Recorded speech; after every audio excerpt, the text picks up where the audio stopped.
in today's tutorial, I'm going to show you guys how to go about installing and setting up your Epson WorkForce WF-2630 series printer on your Windows, Mac OS, or Linux device. So this should hopefully be a pretty straightforward process here, guys. And without further ado, let's go ahead and jump right into it. All you have to do is open up a web browser, and into Google search, you want to search for Epson WorkForce WF-2630 support. Go ahead and search for that. Best results come back with an Epson WorkForce WF-2630 support page. Go ahead and open up that link. And then you just want to scroll down underneath the download section, and there should be an operating system list. Just go ahead and select your appropriate version of Windows, Mac OS, or Linux, and then select Go.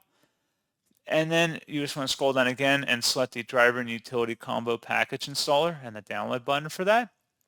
And then once it's downloaded to your system, you just want to go ahead and open up that file to begin extracting it. If you receive a user account control prompt, select yes, and then it should say this file contains the installer to obtain everything you need to use your Epson WorkForce WF-2630.